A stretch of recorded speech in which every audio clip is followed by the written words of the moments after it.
The pen shook in Diane Calloway's hand so badly that the nurse had to steady the clipboard against the hospital tray. Diane hadn't eaten in 2 days. Her hair, what remained of it, was tucked under a soft blue cap her sister had knitted for her the week the treatments started. And now, at 11 in the morning, with an 4-line taped to the back of her hand, her husband of 19 years stood at the foot of her bed holding out a pen of his own, waiting. "It's just a signature, Diane," Richard said. "You already agreed to this." She had not agreed. Not really. She had gone quiet 3 weeks earlier when he first mentioned it, and silence to Richard had always meant consent. That was one of the smaller tragedies of their marriage, that a woman who filled a room with laughter for 18 years had learned, somewhere in year 19, that the safest thing to do was to say nothing at all. She looked at the papers. Divorce. Dissolution of marriage, the top of the page read, in a font too clean and too official for what it was actually doing to her chest. She looked at Richard's face and searched it for even one flicker of the man who used to bring her coffee before she asked for it, who used to sit beside her in this exact hospital during her first round of chemotherapy 8 months ago and hold her hand through the nausea. She found nothing. His eyes had the flat, practiced patience of a man closing a business deal he'd already made peace with. "Why now?" she whispered. "Why today?" Richard exhaled through his nose, the way he did when he thought a conversation was taking longer than it needed to. "There's never going to be a good day, Diane. You know that better than anyone." She signed. Her signature came out smaller than usual, the letters leaning into each other like they were trying to hold each other up.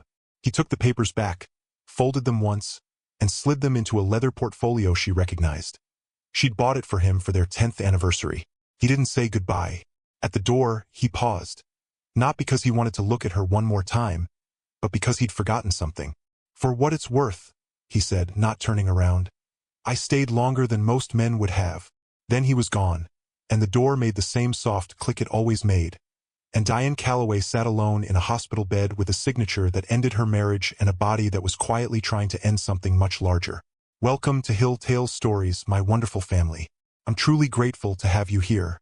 If you're new, comment below with your time and where you're watching from. And don't forget to subscribe to become part of our growing family." To understand how a woman ends up abandoned in a hospital room while fighting for her life, you have to go back to the beginning, because Diane Calloway was not always someone people could walk away from so easily. She grew up in a modest house at the edge of a small town in Ohio, the only child of a widowed father named Walter Hale. Walter worked with his hands his whole life, carpentry mostly, some landscaping in the summers, odd repair jobs in the winters. He raised Diane alone after her mother passed when Diane was 6. And the two of them had a closeness that neighbors used to comment on, the kind of quiet, steady bond that doesn't announce itself but never wavers either. Walter never remarried. He said once, to a neighbor who asked, that he'd already had the great love of his life, and raising his daughter well was the only assignment he had left. Diane grew into a woman who noticed people. She noticed when a coworker was having a hard week and left a coffee on their desk without a note. She noticed when her father's knees started giving him trouble and quietly started doing the yard work herself on weekends, telling him she just liked being outside. She wasn't naive, and she wasn't a pushover in the way people sometimes assume kind people must be. She simply believed, the way some people are built to believe, that generosity was not a currency to be measured out carefully. It was supposed to be spent freely, the same way daylight is spent freely, without keeping score. She met Richard Calloway when she was 26. Waiting tables at a diner near the community college where she was finishing an accounting degree at night. Richard was 28 then, sharp-jawed and restless, working 2 jobs of his own while trying to get a small freight brokering business off the ground. He had an idea that most truckers were losing money on empty return trips, and if someone could build a better system for matching loads to routes, there was real money in it. Nobody believed in that idea harder than Diane did. For the first several years of their marriage, Diane wasn't just supportive in the passive sense people usually mean. She did the books for his company by hand at their kitchen table until they could afford software. She co-signed loans when banks wouldn't look twice at Richard alone. She worked her accounting job during the day and helped him cold call trucking companies at night, memorizing rate sheets so well that some of Richard's early clients assumed she was a business partner rather than a wife who simply refused to let her husband fail. By the time Richard's company, which he eventually named Calloway Freight Systems, had grown into a regional operation with 40 employees, Diane had stepped back from her own accounting career to run the household, manage the company's books part-time, and later, to raise their son Aaron, who was 22 now and finishing college 2 states away. She never resented the smaller role. She used to say that watching Richard's company succeed felt like watching something they'd built together, brick by brick, even if her name wasn't on the door. Have you ever given so much of yourself to someone else's success that you stopped noticing your own name slowly disappearing from the story? That's worth sitting with for a moment, because it's exactly what happened to Diane, and she wouldn't fully understand it until much later. The diagnosis came 14 months before the divorce papers did. A routine mammogram turned into additional scans, which turned into a biopsy, which turned into a phone call from her doctor's office asking her to come in rather than receive results over the phone. The kind of request that tells you everything before anyone says a word. Stage 3 breast cancer, aggressive subtype, requiring immediate treatment. Richard was in the room for that appointment.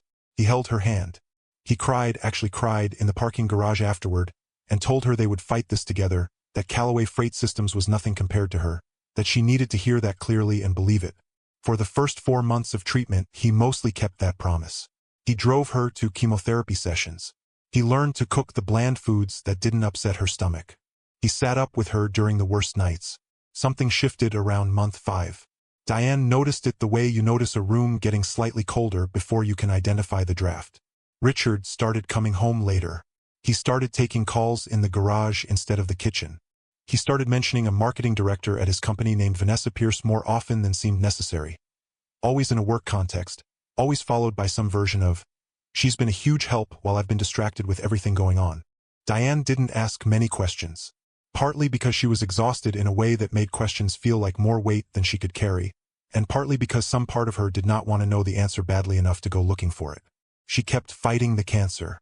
She let herself believe that whatever was happening with Richard was temporary stress, the kind that would resolve itself once the worst of her treatment was behind them. By month 9, the cancer had progressed despite treatment, moving from stage 3 to stage 4, spreading to nearby lymph nodes and, her oncologist suspected but hadn't yet confirmed, possibly to one lung. Her prognosis, while not without hope, required a far more aggressive and far more expensive course of treatment, one that her insurance, tied entirely to Richard's company plan, would need to authorize. That same month, Richard filed for divorce. He didn't do it out of cruelty in the cartoonish sense. Richard Callaway was not a man twirling a mustache in a boardroom. He was, in the way many people become when fear and self-interest are left unchecked for too long, a man who had convinced himself that his own survival required distance from hers. He had begun an affair with Vanessa Pierce 4 months into Diane's treatment, not because he stopped loving Diane in some clean, total way, but because he had never learned how to sit inside prolonged suffering without looking for an exit. Watching his wife's body fail, month after month, had triggered something in him that looked less like love ending and more like panic curdling into avoidance. He told himself a story where filing for divorce was almost merciful, that Diane deserved someone who could be fully present, and he wasn't that person, so better to leave cleanly than to stay resentfully. It was, of course, not merciful at all. It was self-protection wearing the mask of self-awareness. There is a particular kind of grief that comes from realizing the person meant to be your shelter has quietly become the thing you need shelter from. Diane felt that grief the moment the divorce papers were formally filed, 2 weeks before that hospital room signature, though the finalization had been delayed slightly by her admission for an infection related to her weakened immune system. What would you have done, sitting in her position? Would you have fought the divorce with everything you had left, even while fighting for your life?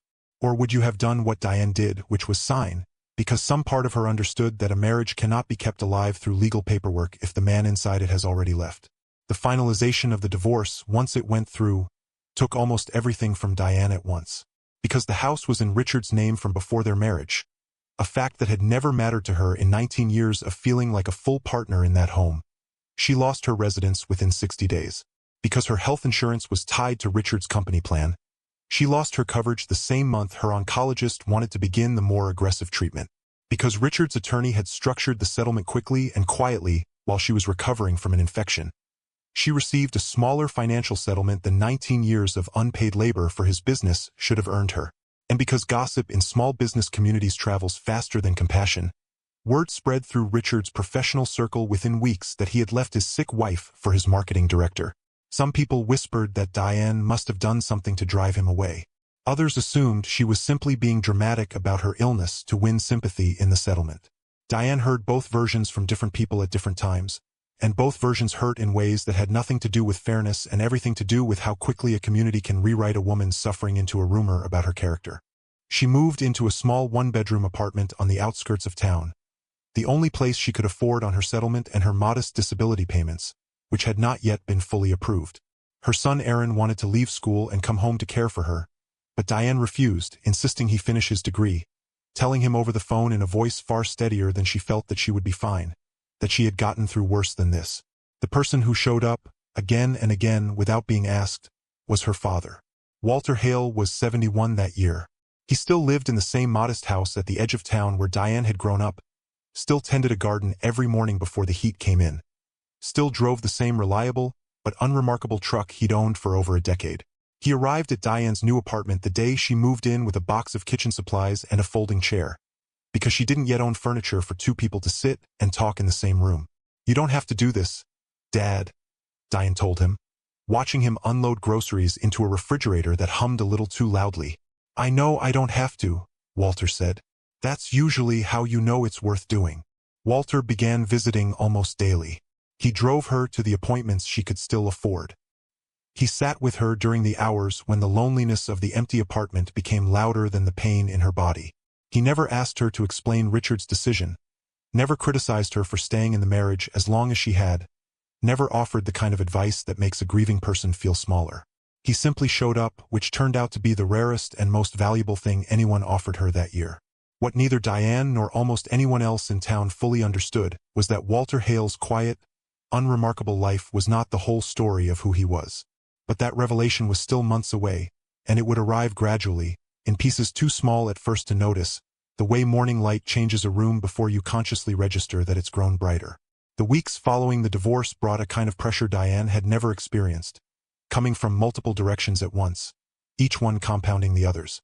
Her new, more aggressive cancer treatment, the one her oncologist believed gave her the best remaining chance, cost more than her monthly settlement payments and disability combined. Without employer insurance, she qualified for a state assistance program, but the approval process moved slowly, and in the meantime she had to choose between paying for a single round of treatment out of pocket or paying her rent. She chose treatment twice, and fell behind on rent both times, relying on Walter to quietly cover the difference without telling her exactly how. Her body continued declining. The new treatment brought side effects more severe than anything she'd experienced before. Nausea that left her unable to keep food down for days, fatigue so complete that walking from her bed to the kitchen felt like a full workout, and a persistent cough that her oncologist watched with visible concern during every appointment. The social fallout continued as well. A woman Diane had once considered a close friend, someone she'd known since Aaron was in elementary school, stopped returning her calls entirely after Richard's new relationship with Vanessa Pierce became public. Diane later learned that Vanessa had become friendly with several women in their old social circle, and loyalty, as it often does in small communities, quietly reorganized itself around whoever seemed to be winning. An attorney Diane consulted about revisiting the settlement told her plainly that reopening a finalized settlement while she was this ill would be a difficult, expensive, and uncertain fight, one that could drag on for over a year in a state where she might not survive to see the outcome. It wasn't advice meant to discourage her. It was honesty, delivered with more care than most people had shown her in weeks. Meanwhile, at Callaway Freight Systems, Richard was facing pressures of his own, though Diane knew nothing about them yet. A routine audit requested by one of the company's larger institutional investors had uncovered irregularities in how certain fuel surcharge fees were being reported to clients. Irregularities that, if proven intentional, could expose the company to significant liability and Richard personally to serious legal consequences. Richard, distracted by his new relationship and increasingly anxious about the audit, had begun making decisions under pressure that were not improving his position. He'd started quietly moving funds between accounts in ways his own CFO didn't fully understand, hoping to obscure the scale of the discrepancy before the investor's auditors finished their review. None of this touched Diane's daily life directly, but it was moving steadily toward a collision none of them could yet see coming. The person who became unexpectedly important to Diane during this period was a hospice-trained oncology nurse named Renata Vance, assigned to Diane's case when her home health needs increased. Renata was in her early 50s, blunt in a way some patients found off-putting and Diane found refreshing, and she had a habit of sitting with Diane for an extra 10 or 15 minutes after appointments, past what her schedule technically required. "You're one of the ones who apologizes for needing help," Renata told her one afternoon, adjusting Diane's line. "I see it constantly. People spend their whole lives taking care of everyone else, and then when it's their turn, they act like asking for anything is an imposition. Is that a bad thing? Diane asked. It's a survivable thing, Renata said. But it's not a healthy thing. There's a difference.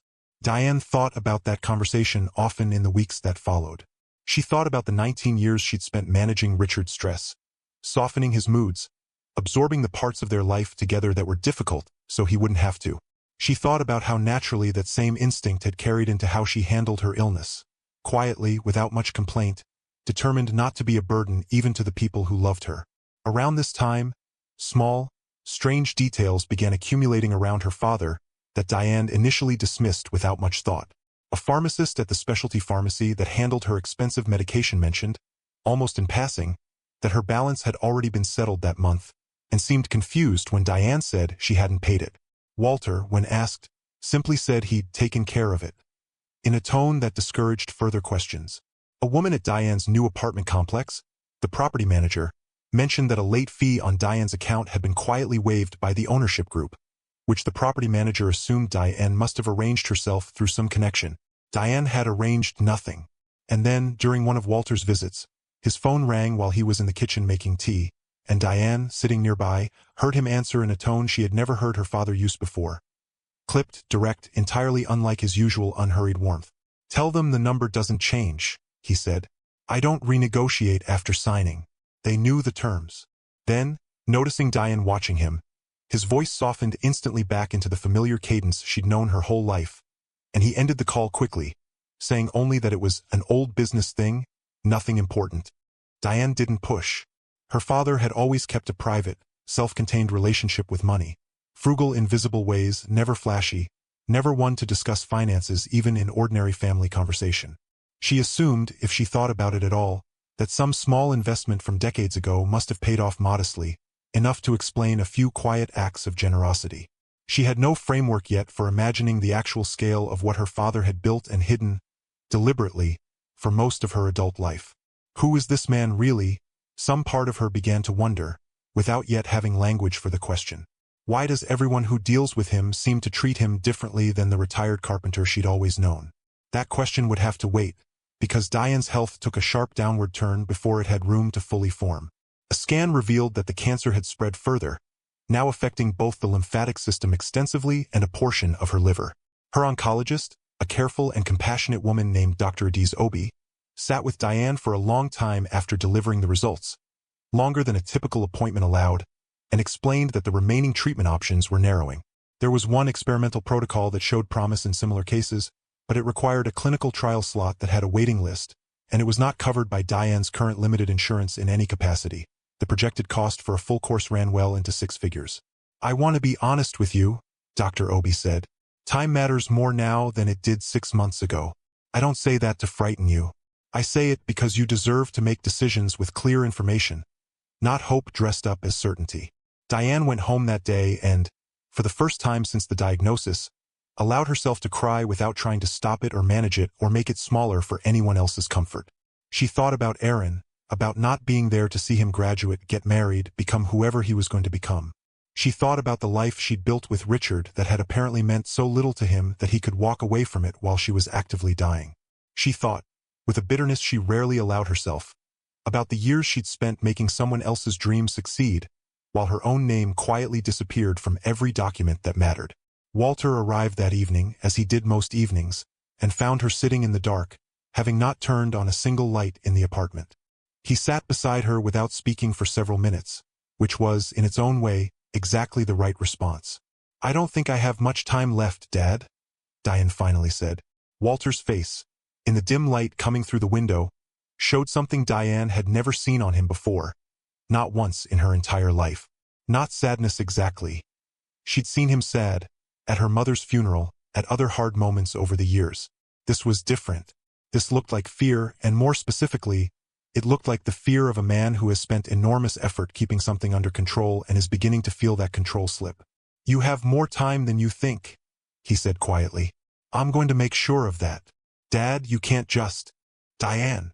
He said her name the way he used to when she was small and needed to actually listen rather than argue. "There are things about my life I never told you because I never needed to, and because your mother and I agreed a long time ago that we wanted you to build your own life without the shadow of certain things hanging over it.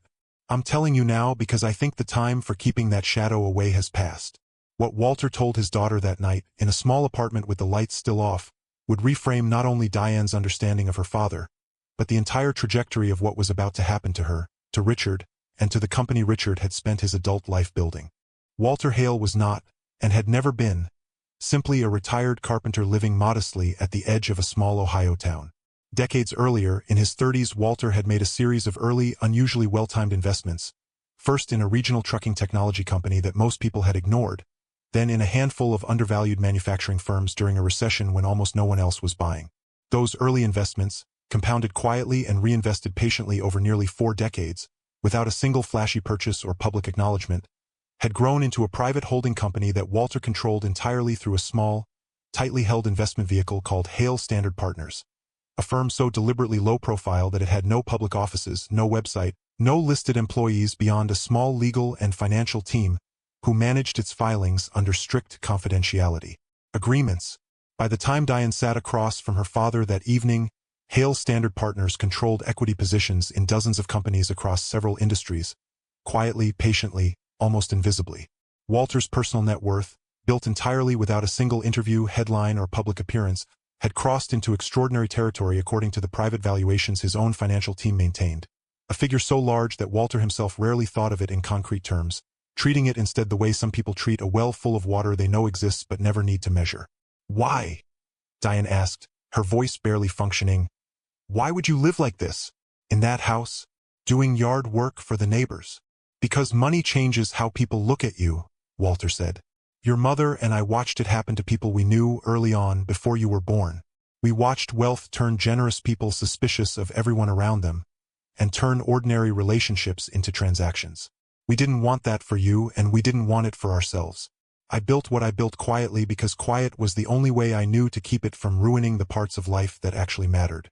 "But now," Diane said, "you're telling me because you are dying, and I have spent decades keeping a fortune hidden that could very likely save your life, and there is no principle on this earth worth more to me than my daughter."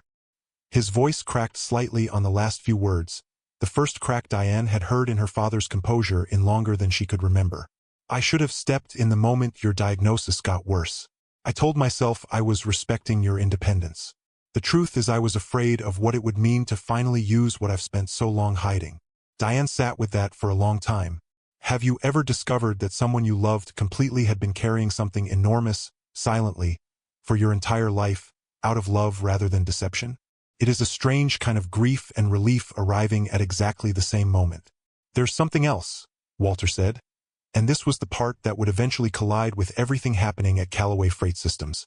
Hale Standard Partners has held a minority stake in Richard's company for years, since almost the beginning. Diane's head came up sharply. "What?" "Not directly under my name," Walter said. "Through a subsidiary fund, structured years ago, long before I understood who my daughter would eventually marry. When Richard was starting out, struggling for capital, one of my fund managers found his business plan promising and invested a modest amount through a blind fund, the kind of investment where the company receiving the money never learns exactly who's behind it. Richard has spent his entire career believing an anonymous institutional investor took an early chance on him. That investor was, indirectly, me. You've known this whole time? I learned it about 6 years ago, when routine reporting crossed my desk. I chose not to say anything, partly because it didn't seem to matter. My stake was small, passive, and I had no interest in involving myself in my son-in-law's business. And partly, he admitted, because some part of me has never fully trusted Richard, and I didn't want to hand him a reason to feel scrutinized by his wife's family. And now, Walter said, my fund managers tell me Richard's company is under investigation for financial irregularities serious enough that our stake, small as it is, gives us standing to act. And I intend to use every ounce of influence I have, not to punish him for what he did to you, though I won't pretend that isn't part of it, but because a company built partly on my investment should not be allowed to collapse through fraud and take its employees down with it. And because you, Diane, are going to get the treatment you need, starting this week, regardless of what it costs. Walter's intervention began quietly. Within days, Diane was enrolled in the experimental treatment protocol her oncologist had mentioned, the full cost covered without a single conversation about insurance or payment plans. Dr. Obi, when informed that cost was no longer a barrier, moved with visible relief to secure Diane one of the limited trial slots through a direct relationship her research hospital had with the pharmaceutical sponsor. At the same time, Hale Standard Partners' legal team began formally engaging with the ongoing investigation into Callaway Freight Systems. What they found, working alongside outside auditors and eventually cooperating with federal regulators who had also begun quietly investigating similar fuel surcharge irregularities across the freight brokering industry, was more serious than even Richard's own board had initially realized. Richard had not simply made a series of careless accounting choices under stress. Over roughly 18 months, as the company's margins tightened due to industry-wide fuel price volatility, Richard had authorized a scheme modest at first, then increasingly aggressive, of misrepresenting fuel surcharges to several of the company's largest clients, effectively overcharging them by percentages small enough to go unnoticed in individual invoices but substantial when aggregated across the company's full client base over that period. The scheme had been Richard's idea, developed with input from a since-departed CFO, and it had been driven not by simple greed but by a mounting fear of losing major contracts to competitors during a difficult market, combined with Richard's inability to admit to his board that the company's growth had begun to plateau. Vanessa Pierce, the marketing director Richard had left Diane for, had no direct role in the financial scheme but had, according to internal emails uncovered during the investigation, been aware of Richard's growing anxiety about the company's true financial position for months before Diane's divorce was even filed, meaning Richard's decision to leave his dying wife had occurred not despite his company's mounting problems, but partly because of the emotional weight of carrying both crises simultaneously and choosing, in a moment of profound weakness, to lighten one burden by abandoning the person least likely to fight back. This detail, once it reached Diane through her father's legal team, hit differently than she expected. She had assumed Richard left because he'd simply stopped loving her, or because Vanessa represented some easier, unburdened version of life he wanted instead. Learning that his departure was tangled up with his own failures and fear complicated her anger in a way that felt, strangely, more honest than a simple villain would have allowed. Is it easier to be angry at someone who abandons you out of malice, or harder to sit with the truth that they abandoned you out of their own fear and weakness? That question sat with Diane for the rest of that season, unresolved in the comfortable way people sometimes want stories to resolve. The investigation progressed over the following weeks while Diane began her new treatment. The early results, cautiously described by Dr. Obi, showed the kind of response the medical team had hoped for: a measurable reduction in tumor activity within the first several scans, enough to shift Diane's prognosis from grim to genuinely uncertain, which after months of only grim, felt like an enormous gift. Meanwhile, Hale Standard Partners, now formally engaged as an institutional stakeholder cooperating with federal regulators, pushed for a resolution that prioritized the company's roughly 300 employees over any impulse toward destroying it entirely. Walter, despite his private feelings about Richard, insisted to his own legal team that the goal was accountability and stabilization, not scorched earth. "You could destroy him completely," Diane said to her father one afternoon, during a rare good day when she had enough energy to sit outside on her small apartment balcony. "You could make sure he loses everything." "I could," Walter agreed. "But 300 families depend on that company for their income, and most of them had nothing to do with what Richard did. I've spent my whole life trying not to be the kind of powerful man who breaks things carelessly because he can. I'm not going to start now, even for you. Especially not for you. You'd be ashamed of me if I did, and you'd be right to be." The resolution, when it eventually came, required Richard to step down as CEO of Callaway Freight Systems, though he retained a reduced ownership stake given the severity of what he'd knowingly authorized. The company entered a settlement with federal regulators involving significant financial penalties and a court-mandated restitution program to reimburse affected clients, funded partly through the sale of company assets and partly through an emergency capital injection from Hale Standard Partners, which in exchange took a controlling interest in the restructured company, installing new, independent leadership recommended by the board.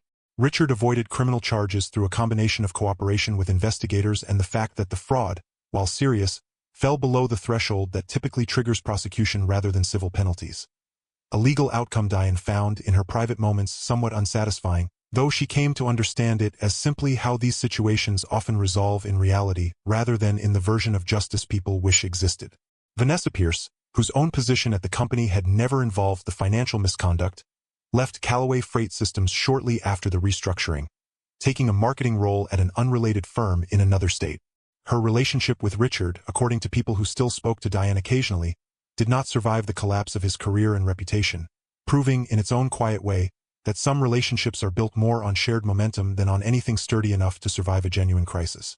Richard, for his part, reached out to Diane exactly once during this period, in a letter rather than a call, which Diane suspected was because a letter allowed him to say what he wanted without having to hear her response in real time. The letter was an apology, though a limited one, acknowledging that he had handled the divorce and its timing with what he called a lack of grace, that he regretted, and acknowledging, without much elaboration, that his professional failures had contributed to decisions he now recognized as cowardly. He did not ask for reconciliation. He did not ask for forgiveness directly, only expressed hope that someday she might be able to think of their 19 years together without only remembering how it ended. Diane read the letter twice, folded it, and did not respond immediately. She sat with it for several days, the way she had learned to sit with difficult things rather than rushing to resolve them for other people's comfort. Eventually, she wrote back briefly. She told him that she appreciated the honesty, that she did not think she would ever fully understand the choice he made, but that she also did not intend to carry hatred for him for whatever time she had left, because hatred, she had learned over the past year, cost more than it ever returned. She told him she hoped he found whatever peace came from finally being honest about his failures, and she meant it in the complicated, unresentful way people sometimes manage to mean difficult things. She did not offer forgiveness in any complete sense. She offered something smaller and, in its way, more honest, the acknowledgement that both of them were flawed people who had failed each other in different ways, and that her healing did not require resolving exactly how much blame belonged to him. Have you ever had to let go of someone without ever fully forgiving them, simply because carrying the anger any further wasn't worth what it cost you? That's often closer to how real endings work than the clean forgiveness so many stories promise. Diane's treatment continued over the following months with results that, while not guaranteeing a cure, extended her prognosis meaningfully, enough that Dr. Obi, typically cautious with her language, allowed herself to say that Diane's case had moved from a matter of months to a realistic possibility of years, with ongoing management. Diane returned to a modest, independent life, choosing, once her settlement and disability situation stabilized further, to remain in her own apartment rather than accept her father's repeated offers to move her into something larger. She took a part-time bookkeeping position for a small local nonprofit, work that felt meaningful in a way her unpaid labor for Richard's ambitions never fully had. Precisely because this time, her name was on the door. Aaron finished his degree and came home more often, spending long weekends with his mother and, increasingly, with his grandfather, whom he now understood in an entirely new light. Walter, for his part, made only one significant change to his own life following everything that happened.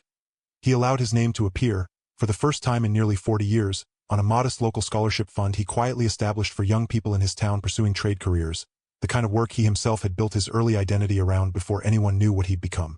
He did not attach his fortunes full scale to his public name. He simply let a small piece of who he really was become visible, the way Diane had let a small piece of her own resilience finally become visible to herself. Renata Vance, the nurse who had told Diane early on that she was someone who apologized for needing help, remained a close friend long after Diane's formal treatment concluded, the two of them meeting for coffee every few weeks, a friendship built not on crisis but on the quieter aftermath of having survived one together.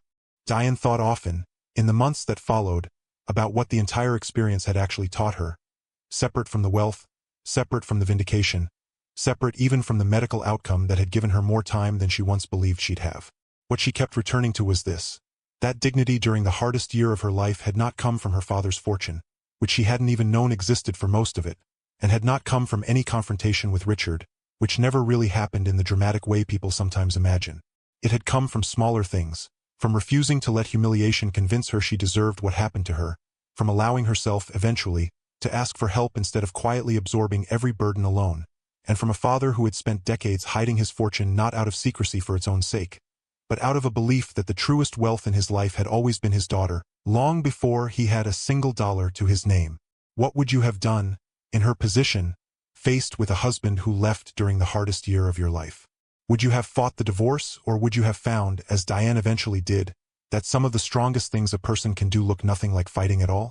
Do you believe forgiveness is possible after a betrayal like the one Richard chose, even a partial, unresolved kind of forgiveness rather than a complete one? And which moment in the story affected you the most? The hospital room, the discovery of who Walter truly was, or the quiet, unglamorous years afterward where Diane slowly rebuilt a life that finally, fully, belonged to her? Diane Calloway is, as of this telling, still here, still working her part-time bookkeeping job, still meeting Renata for coffee every few weeks, still watching her son build a life of his own, and still sitting most mornings with her father in the garden he refuses to stop tending, no matter how large his fortune has grown, because some habits, it turns out, were never about the money at all. They were always about the two of them together, the way it had been from the very beginning. Thank you for spending this time with us today. If this story moved you, let us know in the comments, and share it with someone who might need a reminder that dignity, even during the hardest chapters of life, is something no one can sign away for you. We'll see you in the next story.